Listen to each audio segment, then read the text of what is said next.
Something significant is unfolding on the world stage, and it's happening fast. The president is signaling that Iran may be approaching, or already crossing, a red line. Speaking aboard Air Force One, he made it clear that this warning is not symbolic. Unlike past administrations that drew lines and hesitated, this White House is projecting that consequences are real and actionable. Now the big question looms: what comes next? According to senior officials familiar with internal discussions, the president is preparing to meet with his top national security advisors to map out the next phase. That meeting is expected to explore a wide range of options, from intensifying pressure online by amplifying anti-regime voices, to deploying sophisticated cyber operations aimed at Iran's military and infrastructure networks, to expanding sanctions designed to choke off remaining economic lifelines. And while military action is not being described as the preferred option, it is very much on the table. The reality is this: the U.S. military already has extensive targeting plans for Iran.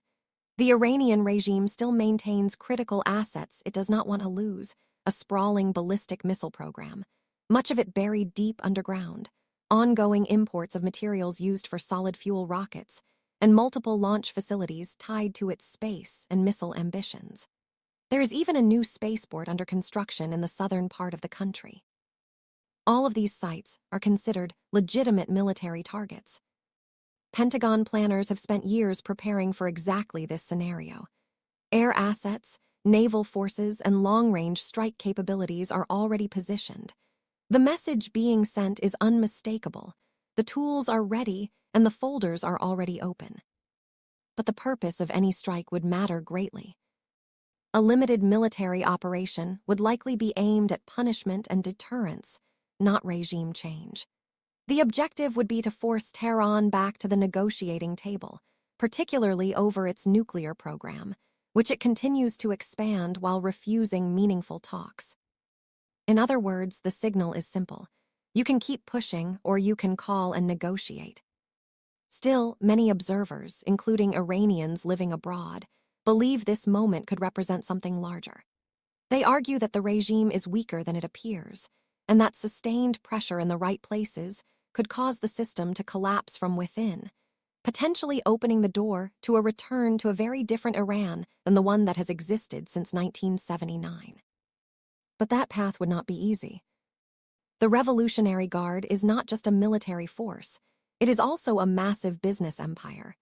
It controls major sectors of the economy, oversees weapons development, missile production, and space projects, and funds regional proxy groups. Any serious effort to destabilize the regime would have to hit all of those pillars simultaneously. Hope remains, but realism is required. Meanwhile, Tehran is issuing its own warnings. Iranian officials are threatening retaliation if the United States intervenes militarily, claiming that Israel and U.S. bases across the region would be targeted. But those threats may carry far less weight than they once did. Iran has already expended a significant portion of its missile arsenal over the past 2 years, with many launches intercepted. U.S. Central Command remains on high alert, prepared to neutralize any incoming threats. At this stage, Iran's conventional military options are extremely limited. The bluster may be loud, but the leverage appears thin. And just as attention is fixed on the Middle East, another front is quietly emerging closer to home. The president posted a lengthy and pointed message signaling a dramatic shift toward Cuba, following recent developments in Venezuela. He accused Havana of surviving for decades on Venezuelan oil and money in exchange for propping up dictators with security services. According to the statement, that era is over. The president declared that oil shipments to Cuba will be cut to zero, warning Cuban leaders to make a deal before it's too late. The implication is clear. Economic pressure will now be used to accelerate internal collapse. Cuba's situation is already dire. The country imports only a modest amount of oil, but even that small supply keeps what remains of its manufacturing sector alive. Power grids are failing. Blackouts have become routine. The economy is fragile, the population exhausted.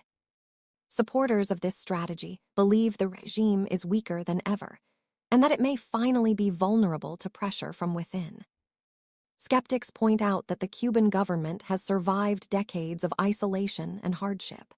Since 1959, resilience has been its defining trait. Still, even longtime observers admit something feels different this time. There has never been this level of sustained pressure, nor this clear a message that the old arrangements are finished. If oil disappears entirely, what remains of Cuba's industrial base could grind to a halt. For many Cuban Americans, especially in South Florida, the stakes are deeply personal. They dream of returning home, not just to visit, but to rebuild, invest, and restore a country that has been frozen in time for generations. Across multiple regions, a pattern is emerging: maximum pressure, clear warnings, and fewer second chances. Whether this approach leads to negotiations, collapse, or confrontation remains to be seen. But one thing is certain: the world is entering a far more volatile chapter, and the decisions made now could reshape global power for years to come.